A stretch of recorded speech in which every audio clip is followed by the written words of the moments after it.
Welcome back to Good Morning La La Land. We are live here with #Transformation Tuesday, and the author of the Reset Plan is in the house. What? Shanna is here. Welcome. I'm thank you so guys for having excited. me. Me too. Oh, Yeah, this is great. So tell us a little bit about the Reset Plan. Okay, I wrote the book, The Reset Plan, because I have a father who's a bodybuilder. He's the Incredible Hulk, Lou Ferrigno. Literally, Yeah. the Incredible Hulk. The original. I mean, the OG Mr. Universe holds the Guinness Book of World Records, Very right? good with your research, yes. The only consecutive two-time and the youngest to ever win Mr. Universe. So it clearly runs in the blood. You'd think, but I was a really heavy kid because when he went back into competition when I was 13, I really resented eating healthy. And I really resented that our house overnight became a business. So I would hide food, and I thought anything that went in my mouth that nobody saw didn't exist until I was going to Lane Bryant, which is a great store, but I was 13 years old and I want to go to, at the time, Contempo or, Forever. Contempo. Remember that? Contempo. Yes. That was the spot. Dating myself, here or Judy's. But I wanted to go and be cool, at Forever 21, but I couldn't fit in the clothes. So I became a personal trainer, which I call myself a fit to mentalist, because now I reset people's mind, bodies, and soul. You can't change who you are, where you come from, but you can reset patterns and habits. Shauna, what was the catalyst for you to personally reset? I mean, was Great there a question. moment? Yeah, there was. We were on the Emmys red carpet, and I'll never forget a publicist. I have two cute young brothers, and I'm the eldest, and the publicist was like, "Can you get her off? Can you move her? Because she's just not attractive," in so many words. And my parents were like, "No, this is my daughter." But it was the first time I was like, wow, people are seeing the pain and because of my weight, what I'm going through right now. So my parents never once said to me, "You're fat, you're unattractive." They always were like, "We have a great foundation here at the table for you. When you're ready, come on down."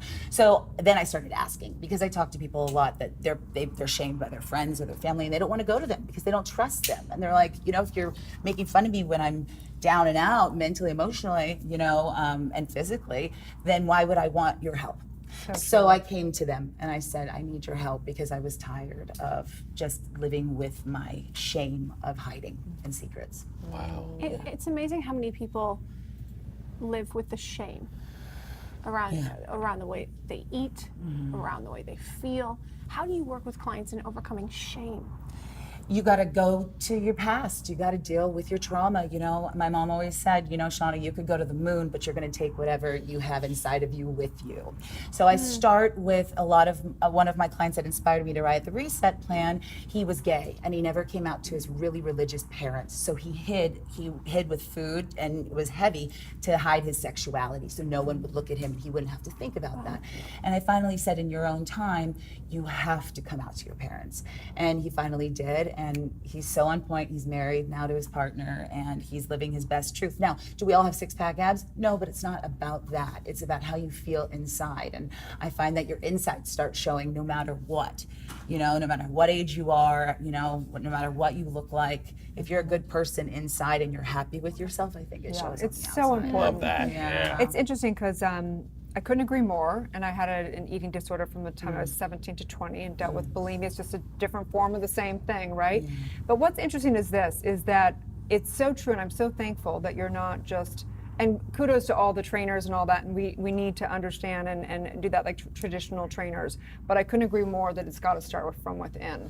And even my dad, who's a naturopath doctor, he could prescribe great supplements and things for his clients, but he found until they've done the inner work, they just won't take it, or they'll sabotage it in some way. Exactly. So when someone comes to you, how do you work that process of healing? Well, the Reset Plan, I start with, really taking 6 days, a 66-day program, but you take 6 days, you're not on a diet, you're not restricting yourself. You really start journaling, and you start looking at, when do you eat?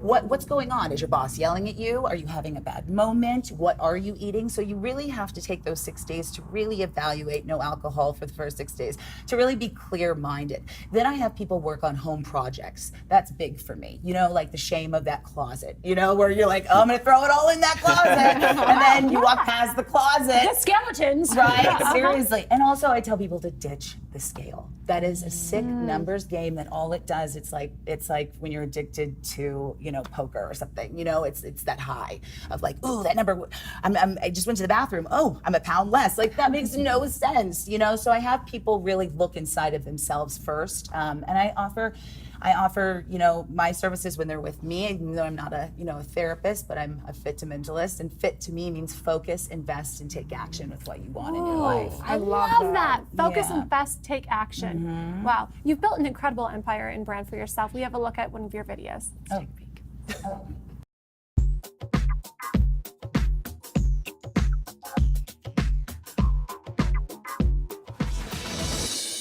I'm Shanna Ferrigno, and growing up with Lou Ferrigno means that fitness was always going to be part of my life. For the last 15 years, I've been building off of his legacy and helping people get their minds, their bodies, and their diets in shape. I want to look at your nutrition, your exercise habits, and make sure that you're set up for the marriage, not just the wedding. What kind of goals do you guys have health and fitness-wise? While Jamie's figuring out the yard, I want to figure out what's going on with Matt and Kelly's exercise habits, what they're eating, and how they're living their life. On the outside, you guys look like you're in really good shape. I am not at the gym that often. Yo-yoing is awful. It's really bad on your heart. It's really bad on your metabolism. It's really bad on your self-esteem. It's bad on everything. I want to create a plan to help her maintain a healthy and consistent weight so she doesn't have to worry about yo-yoing unpredictably anymore. You guys said you eat healthy. There's nothing but takeout. Oh, so this is Kelly's fault. Is she the boss? Yeah. Well, boss, this is not working. So let's reset this. Okay. I want him to serve up some healthy mocktails as opposed to cocktails. I know he enjoys bartending. Yep. I want to give him a way to do that that's healthy. These guys look healthy, but that's only because they're young and beautiful. They have some habits that are going to sabotage them in the long term. That is so interesting, too. The perception of they look healthy, but they're really not.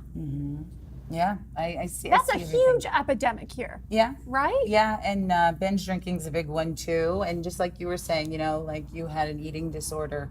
You may have maybe looked healthy, and people give Yeah, you praise yeah, for yeah. losing weight and staying thin, and then it's a sick cycle. You know what I mean? terrible So cycle. it's burning inside. But yeah. How did you learn all this? Was a lot of it from your father? Was a lot of it just self-education? I love wisdom, but I started with, it's my favorite quote, be careful about the way you talk about yourself because you're listening. And I think that's a really big one for me. So Yeah.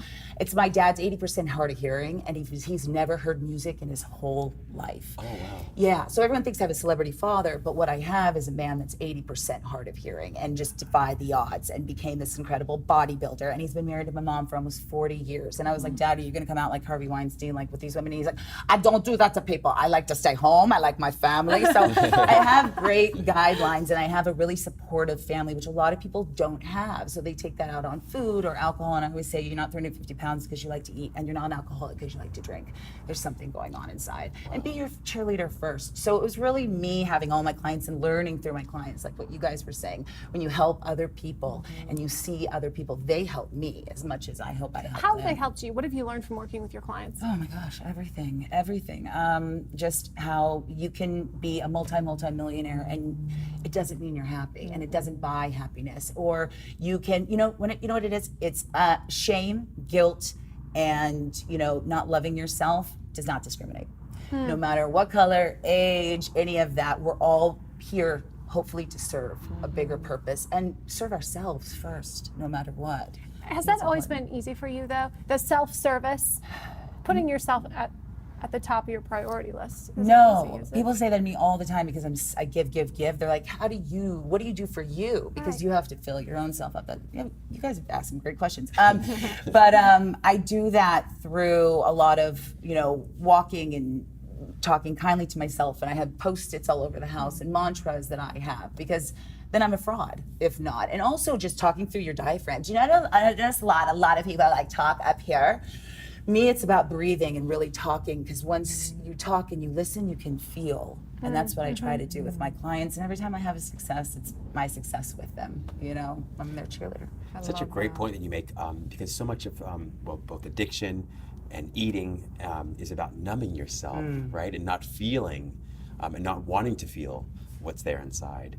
So it sounds like that's part of the process. It's like increasing people's self-awareness and their mindfulness so they can feel it and then process what's happening. That's exactly right. Because most people don't know what's going on inside of them. So yeah, they're numbing it and they have that shame cycle. Like when I told my mom growing up, there was hunger drives. And so I would take the food and put it under my bed and I would eat it all. And then I would have that high of the sugar and then the shame coming back down and just, eating again and doing the same cycle. And so I really needed to reset. And that's why I call it the reset plan, is because you can't change what's happened to you in life. You can't change who you are. I'm never going to be 110 pounds. I'm an Italian meatball, you know what I mean? And that's my dad's name for me growing up. And I'm proud of it, you know what I mean? So We all love Italian meatballs. Thank So you. Okay, you're good company. So obviously we know that you've got to do the inner work for sure. And for me personally, it's a balance because I have a very good relationship with food, but I do have a sweet tooth.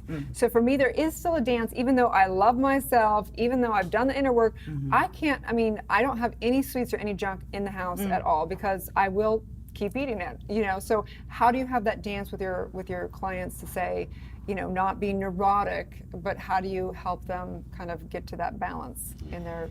It has to be balanced. You know what I mean? You have to. And so I say, it's the old tricks, like never eat out of the bag. If you're going to have it, put it there. It's kind of like AA, like when we want to have a drink, you're like, let me get back to that drink in about 20 minutes and then let me see where I am right now. And usually that craving goes because sugar cravings are huge. So I say, take a bite.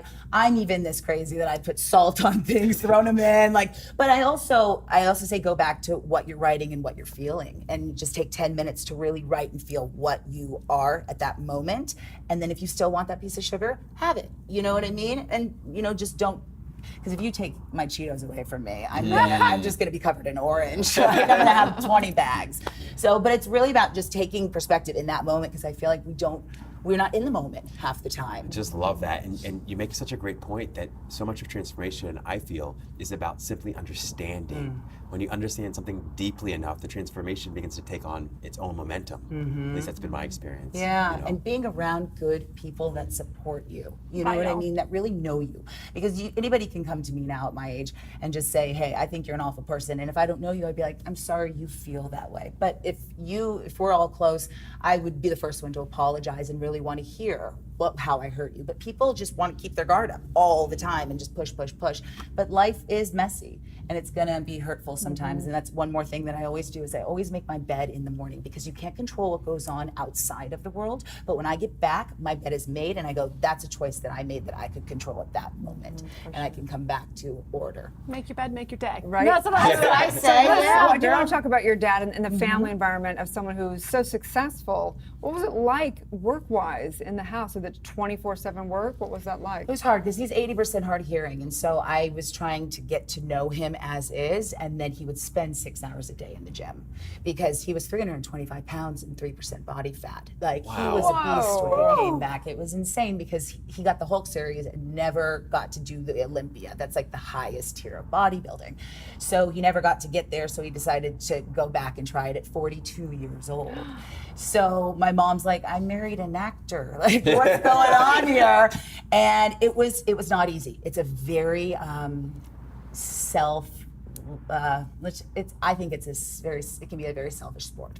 It's very narcissistic sport of sorts. But for my dad, it was because he needed to get out of an abusive household in Brooklyn and he couldn't play contact sports. So he started building and he looked up to the comic book The Hulk his whole life when people would beat him up. And he was like, Really? one day I'm gonna look like that Hulk. And he became it. And so That's profound. he's amazing. Yeah. Yeah, so when you have a mom, and my mom's the best thing on the planet, but when you have a mom and a dad like these two, I'm blessed. So I let my excuses go a lot because of them. Well, I think that's so important. You say that in your book too. Lose the secrets, lose the excuses. We make so many excuses for ourselves. We play victim to our circumstance, whether it's a positive circumstance or negative. We give that the control rather than registering the control that's really within us, right? It's so true. That's why I say be careful about the way you talk about yourself because you're listening. Because how many excuses do I make? Or I tell somebody, don't make that excuse, and then I made an excuse 10 minutes before. So. What else I find really fascinating and interesting is that, the challenges that your father faced in terms of the heart, being hard of hearing and him being so sort of, consumed with being a bodybuilder and whatnot, that was an invitation, almost a call for you to develop your own emotional intelligence and to begin looking inside yourself. So in a very, interesting and sort of strange way, it was a perfect setup for what you're doing now. You know? It's the legacy. You're right. He's good at bringing it back, isn't Yeah. he? But it's fascinating to me. I was thrown into a very interesting, I've only seen one Hulk series, and I literally grew up with Kardashian. I grew up with all of those girls, and I've had a job since I was 15 years old. And my parents were always like, we have money, you don't go work. And I think that's helped me identify what I do want. Those bad jobs that you've had, and you're like, Oh my goodness. I know what I don't want for sure. You know what I mean? Totally. What was the first job you had? Blockbuster Video. I'm really dating myself here, but Blockbuster Video and just people throwing the videos at me and all of that. And I'm just I can't do repetitive stuff for the rest of my life. Talk about transformation. Right. yeah. I got that. 3 movies though. So how do people work with you? Obviously, they can get your book, but how do they work with you? Do you work one-on-one with people? Do you work in groups? I do. I'll do one-on-ones a lot, and I'm starting a lot of different groups. We have an Incredibly Fit program on Ferrigno Fit, and we've got a great, it's called the Incredibly Fit group on Facebook, and then the Reset Plan, I go and talk. I talk all over. I talk to people like AAs, prisons. I'll talk to everybody that needs a reset of sorts in their lives. Again, it doesn't discriminate. It's not just the weight. It's more about empowerment. For sure. Just love that. And do you work with both men and women? I do. And I work with a lot of men because a lot of trainers, like you were saying earlier, there's a stereotype because I've had trainers train me, and I'm like, show me how you work. And so they hear my last name, Ferrigno, and they're like, have you puked? And I'm like, wow, that's not the goal. And then they're outside smoking cigarettes and doing drugs. And I'm like, this is not what your lifestyle is. And this is not everybody. But I don't need 6-pack abs every day. You know what I mean? It's great to have that goal. But I'm also somebody that goes really one-on-one with a person, because when you generalize people, it doesn't ever work. Totally true. Looking good is great. Feeling good is even better. For sure. So All true. day. Because you wake That's why up I with wanna- yourself. Yes. Yeah. Absolutely. That's why I want to look good, so I feel good. Right, and when Craig, he's here with, I also say to people, dress well, feel good, wear your heels if you love your heels, just, you know what I mean? Like, feel good. The way you walk is going to be a big statement to yourself. For sure. As well. So where can appreciate people the find you? FerrignoFit.com, books on Amazon, and then Shanna at Instagram. I get silly, and then Ferrigno Fit on Instagram and Facebook. Thank you so much for Thank coming you in. guys. You guys are Appreciate it. wonderful. So Thank much you. fun. Stay tuned. We'll be back with more. Good morning, La La Land.